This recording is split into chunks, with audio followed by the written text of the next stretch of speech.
समय पहले की बात है। उन दिनों भारतवर्ष के एक विशाल राज्य पर सम्राट शत्रुजीत का राज्य था।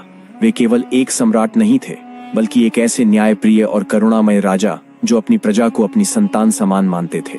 उनके राज्य की विशेषता यह थी कि वहां न कोई भूखा सोता था, न कोई अन्याय का शिकार होता और न ही कोई अनाथ असहाय रह जाता।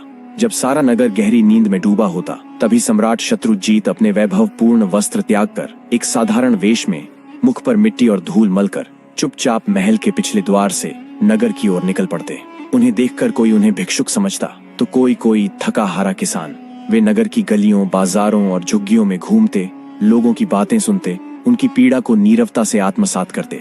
जहां कहीं किसी पर अत्याचार होता या कोई भूख प्यास से तड़पता दिखाई देता, सम्राट का हृदय विचलित हो उठता। और फिर अगली भोर जब वह राजसी पोशाक में अपने सिंहासन पर बैठते, तो रात में देखे गए अन्यायों का निवारण करते।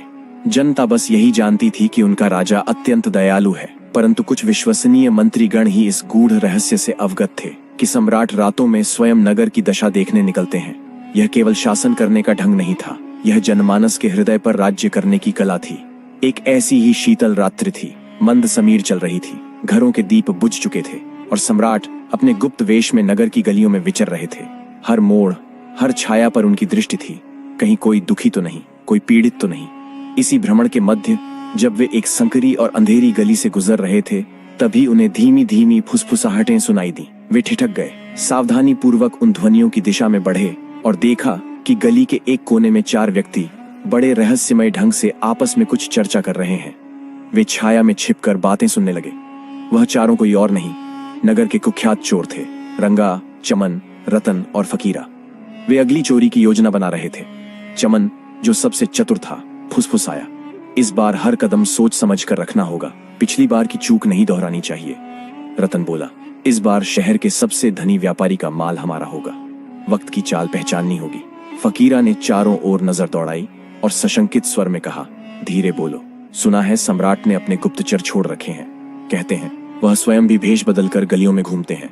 तभी एक अन्य चोर व्यंग्य में हंसते हुए बोला, हाँ राजा, वह तो महलों में आराम करता होगा, हमसे मुकाबला करेगा। सम्राट चुपचाप सब सुन रहे थे।